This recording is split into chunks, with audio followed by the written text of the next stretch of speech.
Hello, fellow travelers, and welcome to the Traversing the Stars podcast. Today's special guest is Laurie Calcaterra, as the writer and creator of the Path of the Pale Rider, now active on Kickstarter. Make sure to check it out and pledge what you can. Now, come join me as we go traversing the stars. Hello, Ms. Calcaterra. Thank you for coming to the Traversing the Stars podcast. Hello. Hi. Thank you for having me on. Oh, it's definitely my pleasure. I'm really loving what I'm seeing from Path of the Pale Rider. The artwork is phenomenal, and I like the story. Thank you. Yes, I have a great illustrator. Marco DeFillo is definitely a mover and shaker, and he's up and coming artist. I'm really looking forward to see him work on some of the other things, some of the crazy things we have in this comic. Well, I always like to start off with a question of inspiration. So I always want to know, what was your inspiration for becoming a writer and who your earliest influences? Ooh. What influenced me to become a writer? I don't know. My journey was kind of weird. It started out, because I'm a martial artist. I've been doing martial arts for 25 years. I was actually choreographing fight scenes for like music videos and short films with a production company in Detroit. And they brought me on and offered me an opportunity to do something more for them. So then I started writing web content, like web series for them. And that was really my first taste of it. So it was almost like by chance. I never really called myself a writer or, had any ambition to write as a young adult. It just kind of landed in my lap. So I wrote this web series called The Agency, which had a lot of martial arts, but drama and twists and turns. And like, it was my first taste of writing something that had like a beginning, character development, and then like a twist at the end to get the viewer to come back for the next episode. So after that, I was like, I have ideas. And that's when I got this idea. The idea of like, what would happen to the world if the dead no longer died? If we were all trapped in our bodies after death and the soul didn't leave. So you were stuck in your decaying body. I mean, that's horrific. So I just kind of built the world. I thought through all like the different things that would be affected by the death process being broken, and just kind of came into my story. Well, like I said, I really love the idea behind Path of the Pale Rider, and I do like the idea that the dead don't die, the soul stays in the body. One question I was wondering about, if you said the soul exists within the vessel, even when the individual dies. So from a point of view of theology or religion, does that change how people view life, the afterlife, and what else could be in their world? That's a good question. Absolutely. This will basically rock religion to its core, because people, I don't know, I think religion can kind of be interpreted a couple different ways with that. Either everything I believed in was fake, none of it was real, or something happened like the rapture and I wasn't a part of it. You know what I mean? So you could really go either extreme. Looking into religion, so many things, so many conspiracy theories with this, right? I mean, you could have all different kinds of religion. You could have chemical, you could have virus, you could have aliens, you could have, it goes on and on and on. And definitely religion plays a big part of this story. If you look at our title, Path of the Pale Rider, it's right out of Revelations, It's the fourth horseman of the apocalypse is death who rides a pale horse. So you can definitely see some influences of that in the comic. Yeah, and I kind of one part that I found kind of fascinating, because you have on one hand, there's guaranteed, you're definitely then a soul, which you're like, all right, cool, God, that's cool. We do have souls. But on the other hand, right, he's letting you rot in your sagging death body. You're like, well, that's not cool now. So he's either being really cool that he exists to begin with. On the other hand, he kind of must be an asshole. So it must put you in kind of a stuck situation as someone living in that world, going, on the one hand, cool. On the other hand, shit. Right. It's like something happened, though. Something happened, Jeff, that broke the death process. So what was it? We'll have to wait and find out. But that totally sucks, doesn't it? It's like, oh, good, there's a God. What is it? What's happening? Like what did we F up in this process? Where we're stuck here. And talk about horrific. Being in a body as it decays. It's like, that's just I wouldn't want to be around for that. Absolutely not. And it's just kind of funny because in most zombie tropes, it's like you can shoot them in the head and then they're dead. But in this case, that doesn't work. You just make that undead person a little more chaotic because now they have access to less of their brain. Hmm. Bad things ensue. Well, another interesting thing about your story is that it, if I'm understanding correctly, it takes place in a dystopian future that Yes. keeps an old west aesthetic. Yeah. So basically, if the death process got broken today, 10 years into the future, but things have devolved so much, it's like the Wild West again. It's like there's no rules. People do what they want. It's Mad Max, in the West, with Clint Eastwood and some extra technology and zombies. So what is it that really fascinates you about the old west aesthetic that you kind of wanted to build around? Oh, I just like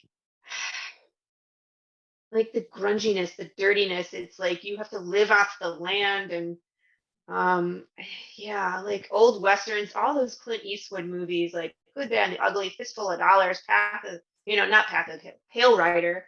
I mean, so many of his movies, and then those influenced, so many other movies that were done or redone, in later times. But it's just like the cowboy, the lone cowboy on his horse, going somewhere, trying to, save the world. Does he have skills? Who knows? But I just like the aesthetic of the Old West. Maybe I don't know, just like the mountains, the desert, the scrub. I just really love that. It appeals to Hmm. me. So if we can wrap that in with some sci-fi and horror, which I also love, I'm there. I think I would survive in this world, by the way. You think you would? I think I would. Well, because the dead don't die, or because you think you'd actually do No, well? I think I would do, I mean, like with my martial arts skills, and especially being a sword fighter and a knife fighter, like I think I would stay alive as long as humanly possible. I think I'd be able to do it. Well, I would hope so. I'm rooting for everyone to survive the dystopian Right. apocalypse. Uh, So are there going to be flashbacks about the point of when the world did implode, or at least civilization as yes. we know it? Yeah. So episodes 1 and 2 are in the apocalypse. You're with Jude, and you get a good feel of how the world works, how dangerous it is. You get more information about what Jude is looking for and kind of his goal. And then I do a flashback, an extended flashback starting in episode 3. So we'll take you back to the beginning of the apocalypse, the day that the death process is broken from Jude's point of view. You get to see, basically the fall of society pretty quick. Everything just kind of falls apart, and then the riots, the unrest, the famine, all of that kind of goes along with the death process being broken. And then, so you'll see like him, what happens to him that kind of sets him on his journey. And then we're right back into the apocalypse and then trying to find out where he's going again. So, and then like episode 8 is insane. When we get there, it'll just knock your socks off. It's insane. So the protagonist is Jude St. Clair. As you Yes. mentioned, he's kind of like the lone cowboy. The Hmm. story, as you said, the title is Path of Pale Rider. Pale Rider is a symbolic of death from Revelations. So is it referring to something? Is it Jude St. Clair, the Pale Rider? Is there Pale Rider just death and it's going to cross the land? Where I'm trying to see which one's who's the Pale Rider here? I'm not gonna say. I'm not gonna Okay. say who the pale rider is. That's one of those things like I want to leave open to interpretation for as long as possible. There is an answer and you will get it. But for right now, it's like, is Jude the pale rider? I don't know. Is Jude death? I don't know. Maybe Jude is just Jude. That's a possibility too. We could kill him in the first episode. That could happen. Anything is on the table in this world because of the way it's set up. So you'll just have to read and find out. So, well, Jude St. Clair, so Yes. his motivation is he's trying to figure out why the dead aren't dying, correct? Right. So why is he motivated by that, and why does he think he's the one that should shoulder the burden of finding that out? Oh, that has to do with the flashback. So something happened to Jude that put him on this path to find what broke the death process. and to try and put the world back to the way it was if it's possible. Mm. But, I mean, like, you don't even know if it's possible or not. It just depends on what happened. Obviously, in like story tropes like The Walking Dead, it's a virus that came from a meteor from outer space. And you can't. Everybody has it, right? So it's like the world doesn't get to go back to the way it was. But in this case, it's like you still have to figure out the why before he can figure out if we can put it back to the way it was or not. So you will definitely get the answer to that about why he is looking for that, but it won't be until about episode 4 or 5. So, I mean, is he then? I mean, he sounds like a very heroic personage, like, or I mean, does he have selfish motives? Or I'm trying to get. I wouldn't call him selfish. I think he's just not complacent. I think that in this world, in 10 years into any crisis, most people have moved on. You know what I mean? Most people have accepted it and are just kind of trying to focus on the day to day, surviving or doing what they can to make their ends meet. But Jude, something happened to Jude where he's just not complacent. He's just not happy and he just needs to find out the why. He's just driven. So he's still looking. He's been looking the entire time. There's nothing really special about Jude. That's not really a spoiler. He's not. It's not like, okay. So in my the agency, when I wrote my protagonist, she was a spy with like super special skills of like martial arts, and she had all these, you know what I mean? Like she was a great fighter and she knew all the things and she had like eidetic memory and like she could do everything, right? Jude is just some guy on a horse who just he has flaws like everybody else. He's not like a sharpshooter. He's not, I mean, like he's just a guy. So it's kind of fun to walk around the apocalypse. Maybe Jude's special skill is being lucky because he's still alive after all this point. You know, it's Yeah. like there's so many things that have happened to him where he gets out by the skin of his teeth. So I mean, he's just a dude in the apocalypse chasing the impossible dream, looking for the answer. Mm. So So, as you mentioned about the impact of this thing, the non-dying, I don't call it virus, yeah, but whatever it is that's doing this, but whatever aspect that is. We mentioned it from a religious perspective, but from a psychological perspective, I can definitely see some benefits to not dying. As all of us who are mortal probably have some thoughts in their head and going, you know, it's kind of nice not to die. yeah. However, if I'm sure if you have a hole in your head, it's probably a little less positive. You know, I mean, you know what I'm A saying? Like, little less. yeah, so it's like a blessing or a curse. So how do the Yeah. people who are living in this world psychologically deal with it? Is it to them more of a blessing or a curse? You could really look at it either way. And I kind of model the people in the story after how we would really approach this, right? So some people see it as a blessing, like, you know, so and so is passed away, but we still get to spend, you know, X amount more time with them.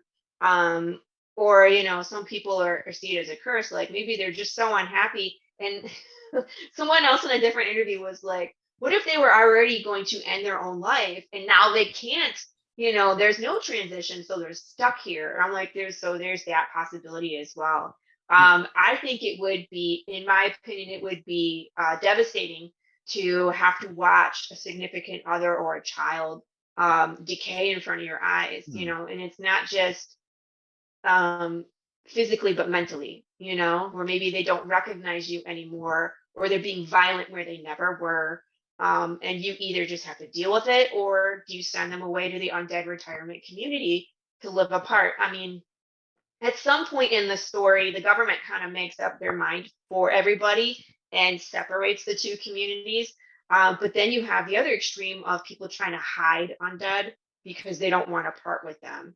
Hmm. So it's like it's such a powder keg, you know, that's ready to explode. It's like you're hiding members of your family that are undead in your house, but then what happens when they forget they're supposed to be hiding and go outside and run someone over with a car? You know what I Hmm. mean? So now who's responsible? So there's just all sorts of scenarios that can be, you know, created, and we're going to explore a lot of them in the comic, and then of course outside of the comic we've built other things like the short films and the riddles, so where we're going to have additional content where we can explore some of those crazy things that I've thought of. So as you mentioned a little bit about Jude St. Clair pursuing Yeah. the answer, I imagine Yes. it's to stop this from happening. Yeah. Or Jude kind of lives in the past. He doesn't want to let go of what was, and he yeah. has, just the I don't know, the memory of how things were so good, and he would love to put things back to the way they were if it's possible. So because as we kind of discussed, the idea of a blip being a blessing and a curse, does that suggest then Yeah, there's some people who definitely would want him to stop doing what he's trying to do? of course. Of course. There's lots of people who if they knew what Jude was up to would try to stop him. Hmm. Absolutely. Like I said, I really do like the complexity of the story. Like, it seems like there's a lot of angles that you're playing with in this. Hmm. Yeah, absolutely. It's very complex to the point where it's like I wrote the script. Um, I started writing. I wrote the whole first arc. I started writing the second arc, and I went back and rewrote some of the first arc to either add scenes or add characters or all sorts of things, because then the idea just started to bloom. You know what I mean? It's like now Hmm. that I know where I'm going with the second arc, it's like there's so much more. Then I was like, I need to put seeds of this in the first arc. Hmm. So it's just constantly growing, and there's so much. Well, another great thing about your comic book is the art. The artist is Hmm. Marco DeFillo. Am I saying it Yep. right? Marco Oh, I got it right. DeFio. Yep. Points for me. And he's doing a phenomenal job. The cover itself is sincerely badass. It's an extremely good Yeah. cover.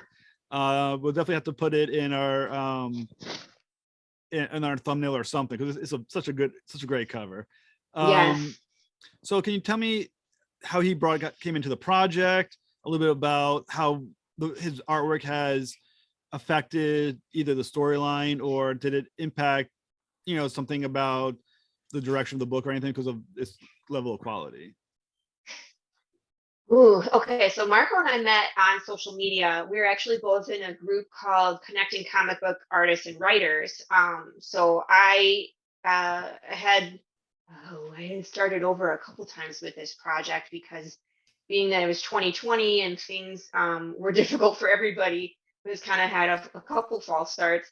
And I was looking for the right artist. I was being extremely picky with who I brought onto this project. So I had kind of put out what I was looking for. I got probably like 35 artists that sent me portfolios, and none of them quite fit. You know what I mean? It's either the style didn't fit, or I don't know, just not. It wasn't the right one. Mm. And then so I was waiting, contemplating, trying to listen and be quiet. And Marco put his portfolio in that group, and it was phenomenal art. I noticed that he and I both live in the same state, so and that was a contributing thing as well, because I was like, oh, if we live close by, we can even go to cons together. Like we can sign covers together. You know what I mean? It'll make things a little easier. So, but his art obviously is the driving factor. So when I reached out to him, he was very interested in the story. Of course, who wouldn't be? But it was more like he was impressed with my level of organization. Like I had been planning for 2 years on this project, so I had everything really lined up, and he just needed to come in and draw it. You know what I Mm. mean? I wasn't expecting him to um, really direct the story anywhere. My script is pretty sound, so I mean, his art is beautiful, but it didn't really change the story. It just very much complements the story. Um, yeah, I mean, like I said, after 2 years of planning, so first it was 2 years of writing the script and perfecting the script, and then 2 years of planning the project. So we're 4 years into this now. So at that point, Marco was just like, just point me in the direction you want me to go. It was like an arrow. I just had to shoot him out of a bow, and he went. He's drawing, and he's fabulous and professional, and gets all his stuff done, meets all his deadlines, and the art is beautiful. So can't complain. So another great thing about your project that I think is just very cool is the short films and the riddles that you mentioned a little bit earlier. So can you kind of go into a little bit about the riddles? I think that's pretty cool.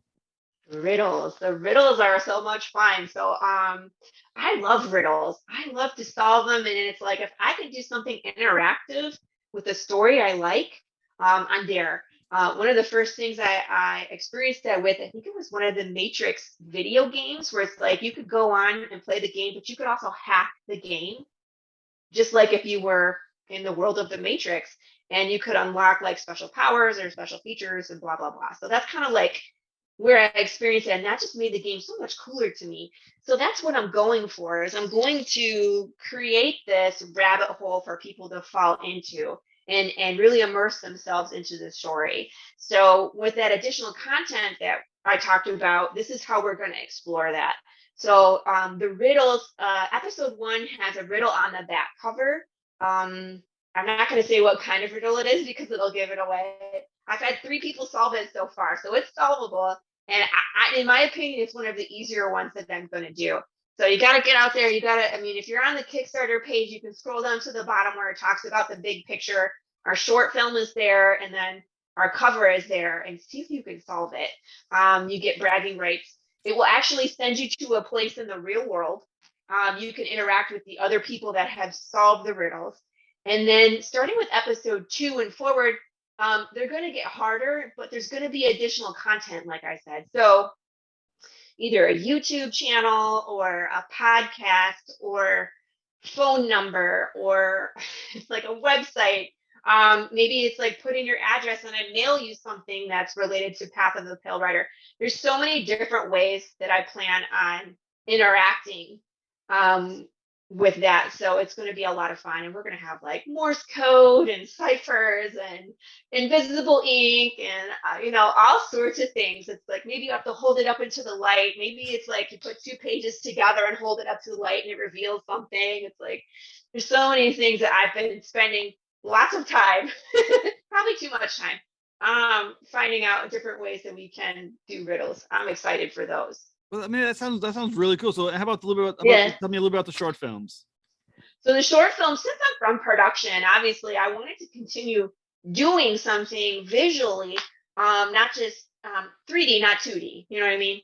So that's why I was like, we could really do all sorts of kinds of topics, either commercials or anything. So like for episode 1, we did a commercial for one of the undead retirement communities called Pine Fox. And it's like partway in, it starts to like static out. And it kind of shows you like not everything is okay. And then it starts being replaced by images of riots, violence, things on fire. So it's like these 2 worlds are clashing and like trying to replace each other. So you have like white picket fences versus unrest. And it's like what the world wants you to see and then what the world really is. So it's just a couple of minutes, but it kind of serves its purpose to make you question, like, do I believe this or is this what's, question everything, So, and then starting with episode 2, I want to start making some of these interactive. So you as the reader can participate. We're going to pick a topic and then you can send me like a 30-second clip and I can edit everything together and we can have a short film where you as the reader can see yourself as part of the world. Well, that's cool. So I figured that would be a lot of fun. So, but those are both included in every single episode. That's not a stretch goal. Yeah. So that's what someone was asking me, like, do I have to unlock a stretch goal in order to get to the riddles? And I was like, no, those are included. Like, really? And I was like, maybe I should. No, I'm just kidding. It's like those will always be included. It's part of the fun. Right. So right now, Path of the Pale Rider is active on Kickstarter. When this is out, it's going to be active. It's doing well. Is that like 64% completed? Right. At the time this will be live, about 3 weeks left to go. So tell me a little bit about some of the cool rewards that you're excited by having on this campaign.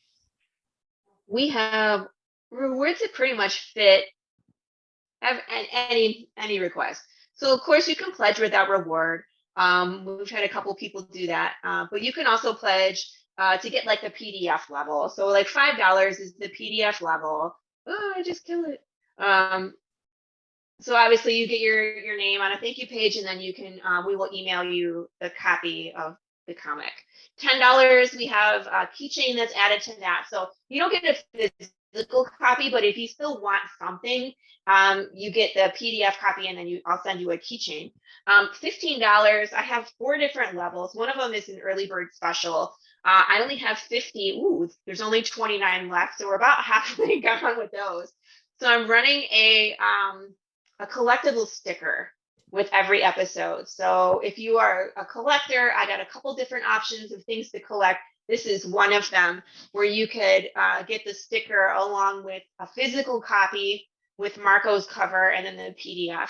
Once those are gone, that will be replaced with the $15 level, which is to have and hold, which is Marco's cover and then the PDF copy. The other $15 levels are, of course, the variant covers. So everybody gets the PDF, and then if you want to pick one of the variant covers done by the other very talented artists that have been involved in the project, they're there. We have the Everett Watkins cover, which is it's the cowboy against the sunset. So very like Good, the Bad, and the Ugly vibe. He has a smoking gun, sunsetting against the desert skyline. It's so cool. So we have that one. The Jose Martinez cover, which is, of course, Big James, the Undead Bear. The color palette he chose, he said, was very George Romero, Night of the Living Dead. He wanted to pay homage to that 70s kind of undead feeling. So that's what went into this Undead Bear. I think he's gorgeous. Nothing like an undead bear. And then, of course, last but not least is the David Rodriguez cover, which is the one with the zombies and the disc. Beautiful cover. It just cracks me up though, because if you don't really know about how our zombies are different, this looks like a zombie horde coming to eat your brains. But again, it could be just them coming to ask you about your car's extended warranty. I mean, they could be singing you happy birthday. We don't know why they're coming after you, but you must have pissed them off. But they aren't necessarily coming to eat you. But gorgeous cover, so much detail. Really showcases that disc right up front, which is cool. So that's all the variants. So then $25 is another collectible level, which has the riot patches. So in the short film, when you watch it, my rioters are wearing these red armbands with patches, and they have a picture of the disc, and it has like a circle with a line through it. And it says, "Dead outside, still human inside." Little catchy thing that they chant while they're riding. So I have 50 of those that I could, include. So if you're a collector and you like something like a patch, we have that level for you. And again, that's going to include a physical copy, the patch, and then the PDF. Going up from there, you start getting multiple copies of the comic. So at $35, we have what's called the Nat Special, which is a friend of mine, which he actually backed this level, which makes me happy. It would be funny if Nat didn't back the Nat Special. But he did, so it was perfect. So, but I mean, early on, he had asked me, he's like, "Are you going to do like a collector's version?" And I was like, "Well, what do you mean?" And he was like, "Well, I want one to put on the shelf, and then I want one to read." He's like, "I want one that's unopened, and I want you to sign that one." I was like, "Okay." So that's what we did. So you have one that's boarded and bagged, of course, and then my signature is on it to put on the shelf. And then you have another one that you can open and smell and turn the pages and, interact with on the way that we all do. And of course, you also get the PDF with that as well. $40, that one is pretty much the same, except now it's signed by both myself and Marco. So his cover, we both sign it and all the rest of the stuff. $50, we start adding in more of the merch again. So you get the 2 copies, you get the keychain, and then we open up the custom t-shirt level. Everybody loves a good t-shirt. However, custom t-shirts are expensive, people. So, but we'll do that. And then $75, that's a good one. It's the variant volumes of Doom. So you get all 4 copies of the cover. So the Marco's cover is signed by the both of us, and then you get the other 3 variant covers. You also get the keychain and the t-shirt thrown in there with, of course, the PDF. My personal favorite level is the $100 level, because you get all of the merch, if we have enough riot patches, I'm throwing those in there. If I need to order more, I'll order more in a future episode. And then I'm going to squish Yas. So just keep that in mind. I like to kill things, hence the undead world. So yeah, we're going to draw you in into one of the next issues. If we can get you in the very next issue, we would love to do that. And then, but just expect to be squished because I think it's funny. We have a wholesale purchase level of $100 for 10 copies. So if you're a comic store owner or you work in a comic store and you're interested putting us on your shelf, absolutely. I will ship you 10 copies or, bundles of 10, whatever you would like. You want 50, power to you. We did have a $500 level called Singularity, but that's gone. Like someone nabbed that real quick. And that one actually gets all the things. Plus, I'm going to order a custom-made Funko Pop of Jude St. Clair. I'm sure when I get it, I'll take a bunch of pictures and we'll put it on our socials, and everybody will get to see it. But only one person gets it. That's very cool. I mean, another cool thing about your campaign is that it got named a project that we love by Kickstarter, and that's pretty badass. That has to feel pretty damn good. Yeah, it's funny because as a first-time Kickstarter campaigner, I was like, what is this project that we love? Like, what does that mean? It's like you never really pay too much attention when you're backing other people's projects. But then I'm like, how do I get that? And then I was like, oh, I don't have a choice if I get that or not. And then the next day we got it. And I was like, oh, I was like, that's awesome.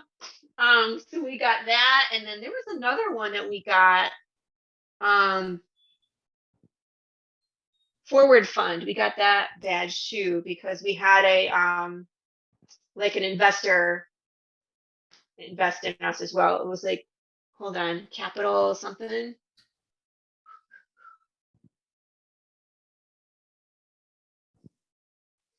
Creative Capital School Creator Fund. Oh, very invested cool. in us as well. So yeah, so we got a badge for that too. I was like, that's a bonus. Thank you. Yeah. Also, all forms of support is awesome. Absolutely. And I mean, like, it's like I didn't ask them for anything. They found the project and decided to back it. So thank you to them, and thank you to everybody who has backed us so far. Being a project that we love definitely helps our visibility. So people can find us a lot easier. So hopefully, that continues. So we want to obviously get funded 100%, and we got some stretch goals that we can aspire to. Because right now the comic is black and white, but if we get to our stretch goal of 7,500, then Marco will color the whole episode. So that would be really cool. But if we don't get it, that's cool. It's more important to us that the story is out there. We can always revisit episode 1 and color it at a later date, and then do like a limited edition run or something like that. So if you really enjoy color and you're a big comic fan, trust me, you'll get to see this one in color. Well, I get the feeling there's going to be a lot more support coming soon, because it just sounds Cool. like a comic book that a lot of So. people are paying attention to. I bet you do. So how I long? just want to hit our goal. So how long does the campaign run until? Until May 15th, I May 15th. believe, at like 8:30 p.m. Eastern time, is when we end. So we would definitely want to hit our goal before then. But I mean, there's plenty of time. We still have how many days? Let me go back. 24. 24 days. We have 24 days. We're at 64%. So we're doing pretty well. We just want to keep the momentum up and get there sooner than later. As soon as we hit goal, Marco's going back to work and he's going to start producing pages. So the sooner we hit, the sooner you guys get the comic. Let's do it. He wants to do it. He's ready. Well, Ms. Calcaterra, it was a pleasure to talk with you. I hope our listeners pledge to your Path of Pale Rider, and I hope as soon as possible this thing is completed. Thank you. Thank you very much. Yeah, I'm looking forward to it. It's like this is today's focus. I would love for the next focus to be like, okay, producing the comic, ordering all the merch. Like that would be the next, set of things to tackle. So I'm looking forward to that. Well, I wish you the best of luck. Have a fantastic night. Thank you. And thank you everybody for watching. Thank you, Jeff, for having me.